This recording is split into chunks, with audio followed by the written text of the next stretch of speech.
미국의 지역은행 파산 사태로 미국 내는 물론 지구촌 금융위기로 번지지 않을까 공포가 확산되고 있습니다. 2월 미 소매 판매가 마이너스 0.4%로 급락해 경기 침체가 가시화되고 있다는 우려를 낳고 있습니다.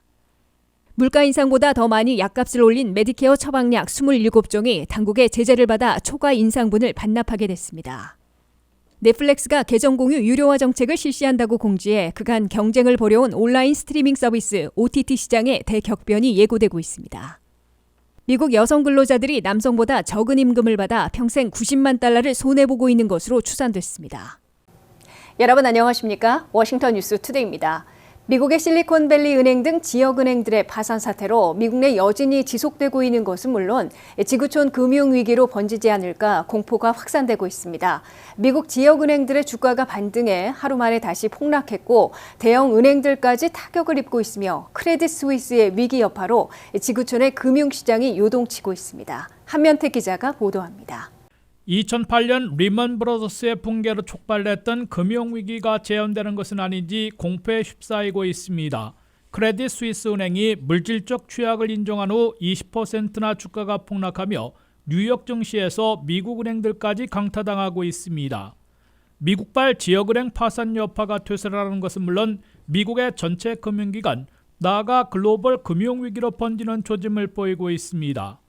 뉴욕 증시에서는 15일 퍼스트 리퍼블릭 은행 등 지역은행들의 주가가 반등 하루 만에 다시 15 내지 20% 안팎으로 폭락했고 JP 모건 체이스, 시티그룹, 웰스파고 등 대형은행들까지 4 내지 5% 하락했습니다.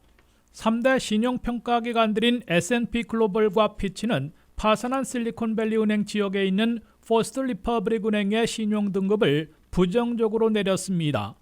하루 전날에 또 다른 신용평가기관인 무디스는 미국 은행 시스템 전체에 대한 신용평가 등급을 안전에서 부정적으로 강등시켰습니다. 무디스는 특히 미국 내 은행들에는 아직 현실화되지 않은 손실들이 상당하고 보험에 들어있지 않은 예금들도 많아 위험이 여전하다고 강력 경고했습니다. 무디스가 현재 점검하고 있는 위험성 있는 개별 은행들로는 주가 폭락과 반등을 겪고 있는 퍼스트 리퍼블릭 은행, 시온스 뱅크콥, 인트러스트 파이낸셜, UMB 은행, 웨스턴 얼라이언스, 코메리카 등이 있는 것으로 밝혔습니다. 바이든 행정부가 파산한 실리콘밸리 은행의 2,090억 달러, 시그니처 은행의 1,100억 달러의 예금 전액을 보장하겠다는 특단의 조치를 취하고 미국의 은행 시스템은 안전하다고 강조하며 불고기에 나서 족이 진화한 것으로 보였으나 거센 불길이 다시 번지고 있는 분위기입니다. 하지만 2008년과 같은 금융위기와 극심한 불경기로 비화되는 사태는 차단할 수 있을 것이라는 낙관론이 아직은 더 우세한 것으로 미 언론들은 간주하고 있습니다. 미 역사상 최대 은행 파산이었던 2008년 리먼 브러더스는 당시 부채만 해도 6천억 달러가 넘었고 서프라임 모게지 사태로 주택시장 붕괴와 맞물려 유례없는 금융위기는 물론 극심한 불경기로 이어졌습니다. 반면 이번에는 자산 규모가 1,000억 달러와 2천억 달러대로 그보다 훨씬 적은 지역은행들의 파산이고 2, 3조 달러를 갖고 있는 대형은행들이 여진을 막아낼 수 있을 것으로 관측되고 있습니다. WKTV 뉴스 한면택입니다. 미국의 소매 판매가 1월 3.2% 급등해서 2월 마이너스 0.4%로 급락해 소비자들이 지갑을 닫기 시작해 경기 침체가 가시화되고 있다는 우려를 낳고 있습니다. 2월 소매 판매에서는 소비자들이 생필품 위주로 사들인 반면 크거나 고가 제품 사기와 외식을 주저해 자동차와 식당, 가구류 판매 등이 2% 안팎씩 대폭 감소했습니다. 안혜린 기자가 보도합니다. 미 국민 소비자들이 지갑을 닫으면 경기 침체에 빠지는 미국 경제가 예상을 뛰어넘는 호성적으로 2023년을 시작했다가 6주 만에 급속 냉각돼 불경기 우려가 되살아나고 있습니다. 여기에 지역은행들의 파산으로 불거진 금융위기가 악화될 위험성이 남아있어 미국 경제의 불안을 다시 촉발시키고 있습니다. 미국의 소매 판매는 2월에 전달보다 0.4% 감소했다고 연방상무부가 15일 발표했습니다. 미국의 소매 판매는 2023년 첫 달인 1월에는 3.2%나 급등해 모두를 놀라게 했으나 2월에는 마이너스 0.4%로 후퇴한 겁니다. 미국민 소비자들은 생활 필수품 위주로 돈을 쓰고 있고 자동차와 가구 등 빅 아이템들 사기와 외식 등은 주저하고 있는 것으로 나타났습니다. 이에 따라 2월 한 달 동안 자동차 딜러들의 판매는 1.8% 감소했고 식당과 주류점의 판매는 2.2% 하락했습니다. 가구류의 판매는 2.5% 줄어들었고 백화점도 부진한 판매 실적을 보였습니다.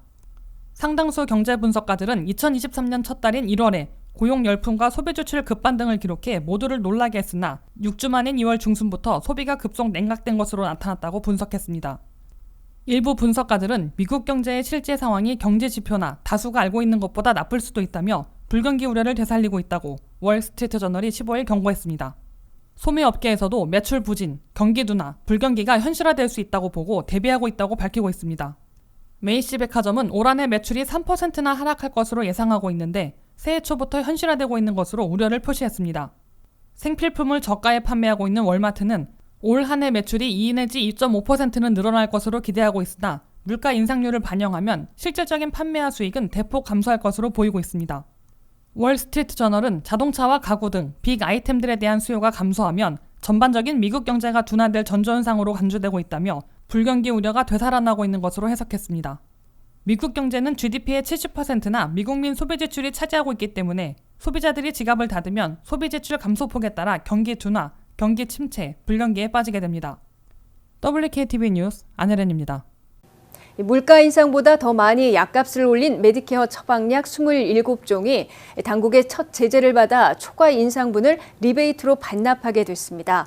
메디케어 당국의 첫 제재를 받은 27종의 처방약들은 앞으로 메디케어에서 받은 약값을 그만큼 삭감당하게 되고 해당 약을 사는 메디케어 이용자들은 본인 부담금이 인하됩니다.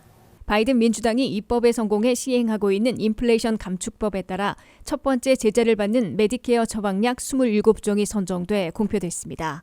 메디케어와 메디케이드를 관할하는 연방기관인 CMS는 물가 상승보다 더 많이 약값을 올린 메디케어 처방약 27종을 선정해 고지했습니다. 이들 27종에는 류마티스 관절염 치료제인 휴미라와 림프종 치료제인 예스카르타 등이 포함되어 있는데 20%에 가깝게 약값을 올렸다가 첫 제재 대상으로 꼽혔습니다. 미국의 물가 상승률은 CPI 소비자 물가지수로 지난해 6월 9.1%가 정점이었고 올 2월에는 6%로 진정돼 있습니다. 지난해 물가 상승률을 감안해도 처방약값을 물가 상승률보다 2배 이상 더 올렸다가 인플레이션 감축법에 따른 첫 제재 대상에 오른 것입니다. 지난해 8월부터 조 바이든 대통령의 서명으로 시행되고 있는 인플레이션 감축법에서는 물가 상승률보다 약값을 더 올리는 메디케어 처방약들에 대해선 당국이 조사해 제재 리스트를 작성해 공지하고 초과 인상분을 리베이트로 토해내도록 규정하고 있습니다. 이에 따라 이들 27종의 처방약들은 메디케어 당국에 초과 인상분을 반납하게 돼 실질적으로는 2025년도분 정부가 제약회사들에게 지급할 약값에서 삭감하게 된다고 당국은 밝혔습니다.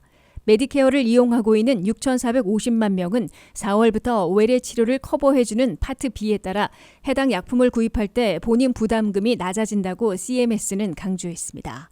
인플레이션 감축법은 이번 조치로 처방약값이 천정부지로 오르는 사태를 차단하는 것은 물론 머지않아 약값 인하를 유도하게 될 것으로 연방당국은 기대하고 있습니다. 이에 앞서 심한 당뇨 환자들이 이용하고 있는 인슐린 가격은 한 달에 $35를 넘지 않도록 상한선을 두고 있어 큰 효과를 거두고 있습니다. 인슐린 한 달 $35 제한은 당초 메디케어 가입자인 65세 이상 노년층과 장애인들만 적용됐으나 인슐린 제조사들이 잇따라 75% 이상 파격 할인을 발표해 사실상 모든 당뇨 환자들이 한 달 $35 한도 혜택을 받게 됐습니다. 연방정부는 2단계로는 사상 처음으로 메디케어 당국과 제약회사들 간 처방약값 협상이 시작돼 파격 할인도 가능해질 것으로 예상하고 있습니다. 바이든 행정부는 처방약값 협상이 시작되면 적어도 $2천억 달러나 메디케어 정부 지출을 줄일 수 있을 것으로 추산해놓고 있습니다. 팬데믹을 지나면서 집에서 TV를 보지 않아도 마냥 틀어놓고 있다는 가정이 절반을 넘는다고 합니다. 이 때문에 넷플릭스와 온라인 스트리밍 서비스 OTT 시장은 급성장했는데요. 넷플릭스는 계정 공유까지 장려하며 구독자 수를 늘려왔는데 3월 말부터는 계정 공유 유료화 정책을 실시하겠다고 밝혀 미주 한인들의 원성이 커지고 있습니다. 그간 미국 넷플릭스에서는 한국 콘텐츠들이 매우 적다는 불만도 많았는데 이 틈을 타 OTT 후발 주자들이 시장에 뛰어들고 있어 대격변이 예고되고 있습니다. 안혜린 기자가 보도합니다. 넷플릭스가 계정 공유 유료화 정책을 3월 말부터 실시한다고 공표한 후 미주 한인들의 불만의 목소리가 높아지고 있습니다. 넷플릭스는 암호 공유는 사랑이라며 초기 계정 공유를 적극 장려하며 계정을 공유할수록 구독료 실질 부담을 낮출 수 있다고 홍보하여 구독자 수를 늘려왔기 때문입니다. 넷플릭스는 초기 홍보 전략이었던 계정 공유 권장을 이제는 넷플릭스 사업 악화의 주범으로 꼽으며 계정 공유 서비스를 막거나 과금할 예정이어서 많은 반발을 얻게 될 것으로 보이고 있습니다. 해외 거주 한인들이 한국 컨텐츠를 가장 쉽게 볼 수 있는 방법은 케이블 TV를 시청하거나 OTT 같은 온라인 스트리밍 서비스를 이용하는 겁니다.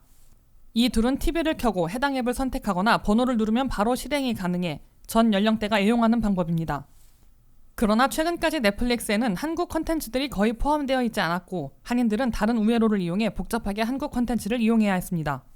계정 공유 금지에 대한 불만은 단순히 돈을 더 내야 하는 불편에 있지 않습니다. 넷플릭스 측은 구독료가 낮은 편이라고 항변하지만 소비자들의 불만은 컨텐츠의 차별에 기반합니다. 한국 넷플릭스와 미국 넷플릭스에서 서비스하는 컨텐츠의 내용이 차이가 있기 때문에 한국에서 미국으로, 미국에서 한국으로 계정을 서로 공유했던 한인들의 원성이 특히 커진 겁니다. 초창기 계정 공유 장려 정책에 따라 많은 해외 거주 한인들은 2016년부터 한국에서 런칭한 한국 넷플릭스 아이디를 한국의 친척과 공유해 더 많은 한국 컨텐츠를 즐겨왔는데 이제와 사업 악화의 주범으로 몰리는 겁니다. 특히 동시 시청이 몇 명이 가능하냐의 유무로 최대 4명까지 단계적으로 비싼 가격을 지불하고 있기 때문에 이미 공유에 대한 대가를 지불하고 있는 것 아니냐라는 논란도 커지고 있습니다. 후발주자인 훌루는 광고를 포함할 경우 $12 99센트의 저렴한 가격으로 아이디 공유 장려, 디즈니 플러스와 스포츠 채널의 강자인 ESPN을 3개로 묶어 가입할 수 있다는 홍보 공세를 펼치고 있어 시장 1위로 떠오른 넷플릭스가 너무나 빨리 자만을 드러내지 않았나 하는 의견도 나오고 있습니다. 플랫폼보다는 컨텐츠 경쟁이라며 최근 넷플릭스에선 더 글로리가 흥행의 중심에 있고 훌루에서는 카지노가 스트리밍되며 한인 중장년층 남성들의 가입을 폭발적으로 끌어올렸습니다. 지금 수많은 OTT 후발주자가 나오고 있고 아마존 프라임에서도 한국 컨텐츠가 늘어나는 상황. 현지 넷플릭스에서도 한국 컨텐츠가 나오고 있긴 하지만 매우 제한적이어서 한미 소비자들은 실질적으로 제한 조치가 나오면 서비스를 끊고 보고 싶은 컨텐츠가 나올 때만 한두 달 가입해 몰아볼 예정이라고 답해 코비드 시국으로 급성장했던 OTT 시장의 점유 싸움과 가입 유치 경쟁이 어떤 모습으로 자리매김할지 관심이 쏠리고 있습니다. WKTV 뉴스 안혜련입니다.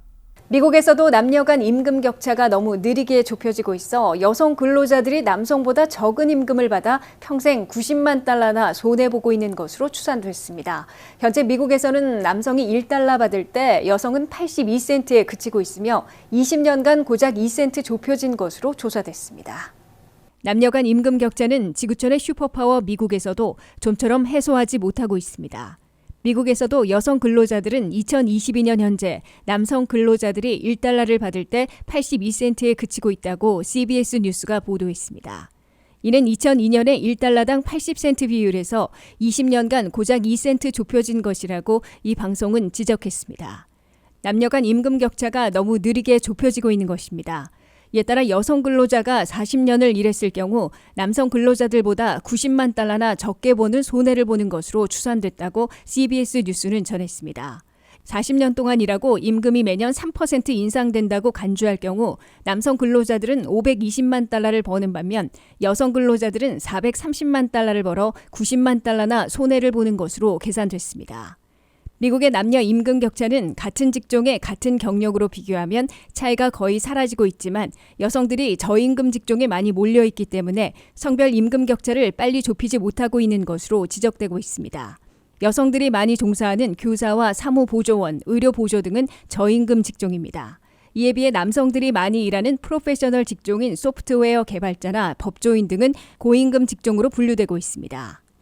CBS 뉴스에 따르면 여성 근로자들이 남성보다 가장 차이나는 임금을 받는 직종은 바텐더로 1달러당 80센트에 그치면서 1년에 6,000달러를 덜 받고 있습니다. 2위는 웨이터나 웨이트레스로 1달러당 82센트이며 여성 근로자들이 1년에 4,600달러를 손해보고 있는 것으로 나타났습니다. 3위는 최고의 전문직인 의사로 나타났는데 남성 1인당 여성 88센트로 차이나 여성 의사들이 1년에 35,000달러나 덜 받고 있습니다. 4위는 교육이나 종교 디렉터로 1달러당 88센트로 여성이 1년간 6,800달러를 덜 벌고 있습니다. 5위는 세일즈나 운전 직종으로 1달러당 89센트의 격차를 보여 여성이 1년에 4,300달러를 덜 받고 있습니다. 이상으로 워싱턴 뉴스투데이를 마치겠습니다. 시청해주신 여러분 고맙습니다.